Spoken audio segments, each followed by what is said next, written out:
Hello दोस्तों, नमस्कार। एक बार फिर से आपका स्वागत है स्टडी विथ जीके आर्यन के यूट्यूब चैनल पे। आइए आज हम लोग बात करेंगे नंबर सिस्टम के बारे में। नंबर सिस्टम मैथ का एक इम्पोर्टेंट चैप्टर है, क्योंकि इससे क्लास 8, 9th, 10th और यहाँ तक कंपटीशन में काफ़ी सारे प्रश्न पूछे जाते हैं। तो आइए आज हम लोग बात करते हैं नंबर सिस्टम के बारे में। नंबर सिस्टम के अंतर्गत टोटल नंबर्स को हम दो पार्टों में बांटते हैं, एक में रियल नंबर और दो में इमेजिनरी नंबर।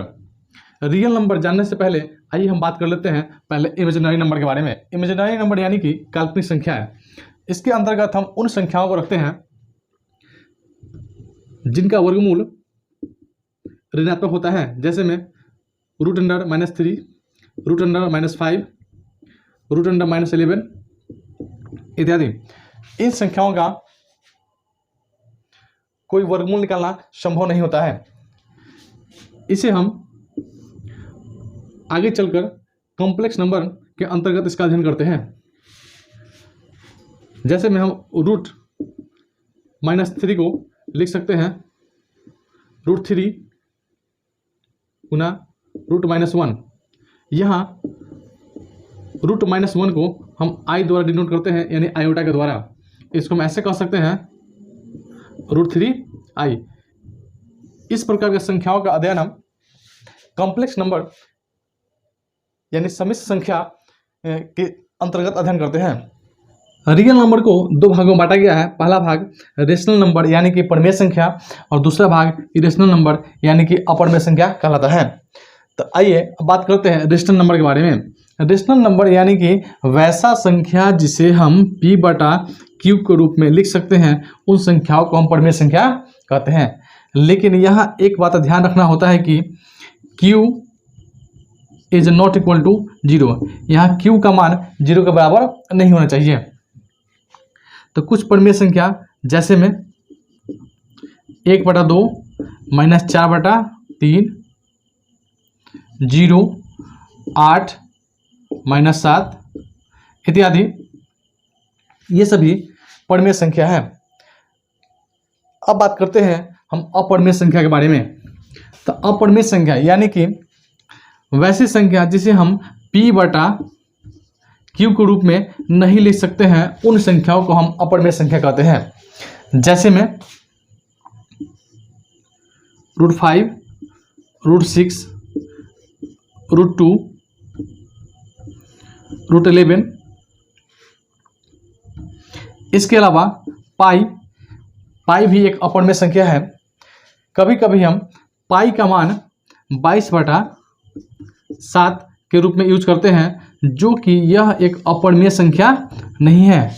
पाई का मान एक्यूरेट 22/7 होता नहीं है, इससे हम पाई का मान लगभग 22/7 लेकर चलते हैं।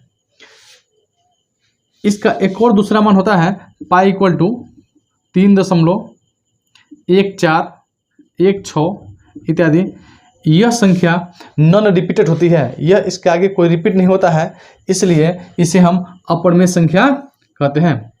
यानी कि हम कह सकते हैं कि वैसा दशमलव मान जो दशमलव के बाद में रिपीटेड नहीं होता है, उन संख्याओं को हम अपरिमेय संख्या कहते हैं। तो ठीक इस आधार पर एक हम यहाँ परिमेय संख्या समझ सकते हैं कि वैसा संख्या जिसका दशमलव के बाद वाला मान रिपीटेड होता है, उन संख्या को हम परिमेय संख्या कहेंगे। जैसे में 1/3 का मान निकालते हैं तो 0.333, यह 3 बार बार रिपीट होता रहता है, इसलिए 1/3 एक परिमेय संख्या है। यदि यही इसके बाद वाला अंक यदि रिपीटेड अंक नहीं होता है, तो उन संख्या को हम अपरिमेय संख्या कहते हैं। परिमेय संख्या के अंतर्गत हम कई प्रकार के संख्याओं का अध्ययन करते हैं। जैसे में प्राकृत संख्या, नेचुरल नंबर, पूर्ण संख्या, होल नंबर, इंटीजर यानी पूर्णांक, ऑड नंबर विषम संख्या, इवन नंबर सम संख्या, प्राइम नंबर अभाज्य संख्या, कंपोजिट नंबर यानी कि भाज्य संख्या। इस प्रकार के कई प्रकार के संख्याओं का हम अध्ययन रेशनल नंबर यानी कि परिमेय संख्या के अंतर्गत करते हैं। तो आइए अब हम लोग परिमेय संख्या यानी कि रेशनल नंबर के अंतर्गत शामिल सभी नंबर्स का एक एक करके अध्ययन करते हैं। जैसे पहला आता है नेचुरल नंबर। नेचुरल नंबर यानी कि प्राकृतिक संख्या आखिर होती क्या है? काउंटिंग नंबर यानी कि गिनती की संख्या को ही हम नेचुरल नंबर यानी कि प्राकृतिक संख्या के नाम से जानते हैं, क्योंकि किसी भी संख्या का जब हमें काउंट करना पड़ता है तो उसकी शुरुआत हम 1 से करते हैं, ना कि 0 से। मान लीजिए कि यदि 5 कलम रखी हुई है, यदि उन्हें हमें काउंट करना है तो हमें 1 2 3 4 5 ऐसे हम काउंट करेंगे, न कि 0 1 2 3 ऐसे काउंट नहीं करते हैं। तो हम कह सकते हैं कि काउंटिंग यानी गिनती की संख्या जो होती है 1 2 3 4 5 डॉट डॉट इन्फिनिटिव, इस संख्या को हम प्राकृतिक संख्या कहते हैं। आइए अब हम बात करते हैं दूसरे संख्या के बारे में, जिसे हम होल नंबर यानी कि पूर्ण संख्या के नाम से जानते हैं। पूर्ण संख्या यानी कि गिनती की संख्या में जब हम 0 को शामिल कर लेते हैं तो वह संख्या पूर्ण संख्या बन जाती है। जैसे में 0 1 2 3 4 डॉट डॉट इन्फिनिटिव, यानी कि यह संख्या अनंत तक चली जाती है। हमेशा याद रखने वाली बात यह होती है कि पूर्ण संख्या की शुरुआत 0 से होती है और समाप्ति की कोई लिमिट नहीं होती है। इसके आगे अब हम जानते हैं पूर्णांक के बारे में। पूर्णांक यानी कि इंटीजर।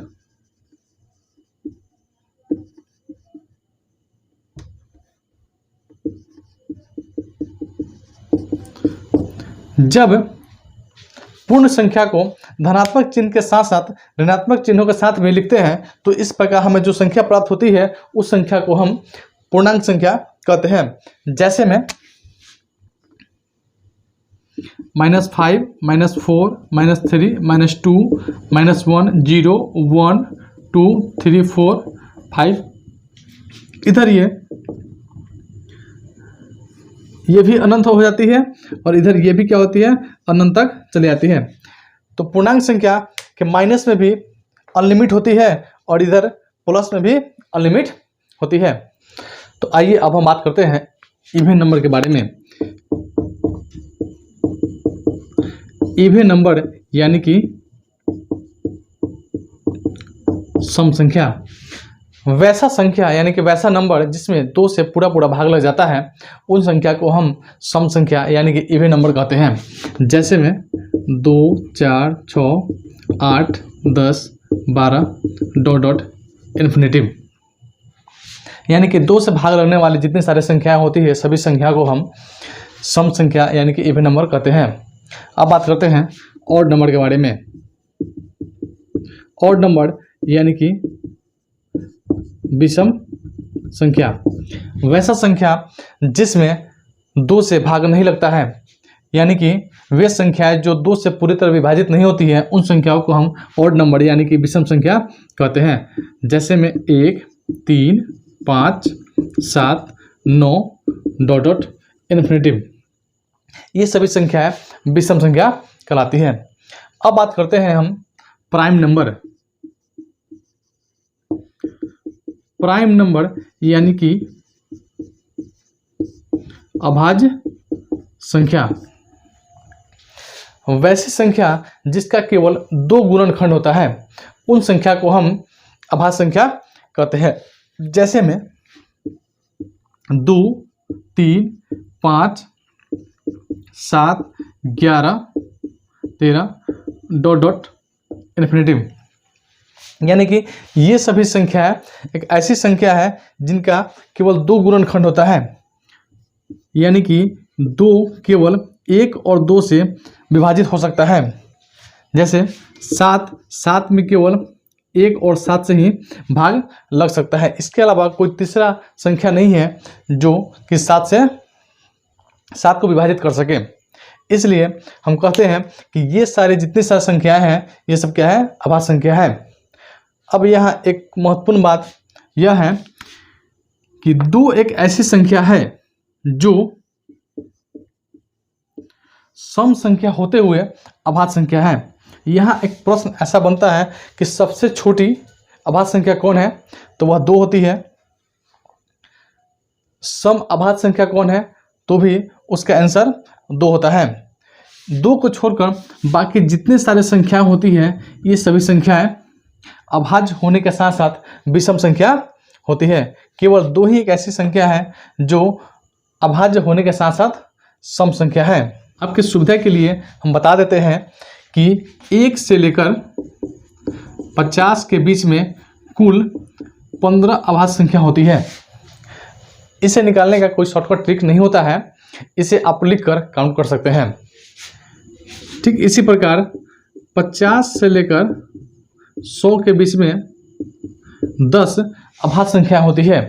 इस प्रकार हम कहें तो 1 से लेकर कुल 100 के बीच में अभाज्य संख्या टोटल कितनी, तो दोनों को जोड़ देंगे तो कुल मिलाकर 25 अभाज्य संख्या होती है।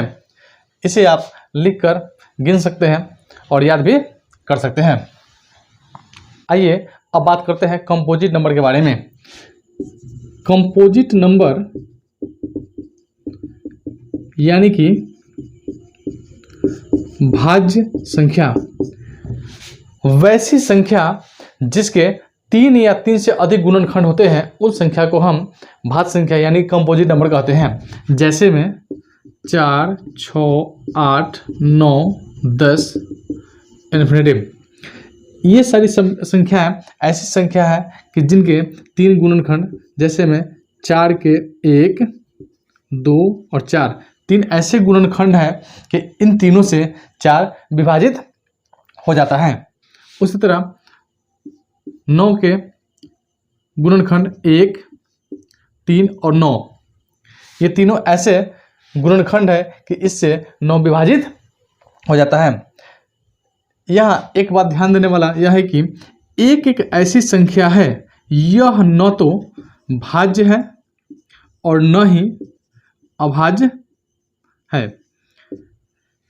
एक को हम नहीं भाज्य में गिनती करते हैं और नहीं अभाज्य में गिनती करते हैं। सबसे छोटी भाज्य संख्या पूछी जाए तो वह 4 होती है, जबकि सबसे छोटी अभाज्य संख्या पूछी जाए तो वह 2 होती है। यदि कहा जाए कि सबसे छोटी विषम अभाज्य संख्या कौन है, तो वह 3 होती है। इस प्रकार हमें उम्मीद है कि नंबर सिस्टम के अंतर्गत सारे नंबर्स की जानकारी काफ़ी अच्छे ढंग से आपको हो गई होगी। यदि आप इस चैनल पर नए हैं तो सब्सक्राइब करना ना भूलें, ताकि आपको आगे ऐसे वीडियो मिलती रहे। इस चैनल पे आप math, science, English, GK, GS के लगभग सभी इम्पोर्टेंट चैप्टर का अध्ययन करेंगे और उससे अच्छी जानकारी प्राप्त करेंगे। यदि आपको वीडियो अच्छी लगी हो तो लाइक ज़रूर करें और शेयर भी करें, ताकि आपके साथ साथ और लोगों को भी यह वीडियो मिल सके और इस वीडियो के माध्यम से उन्हें भी यह जानकारी प्राप्त हो सके। धन्यवाद।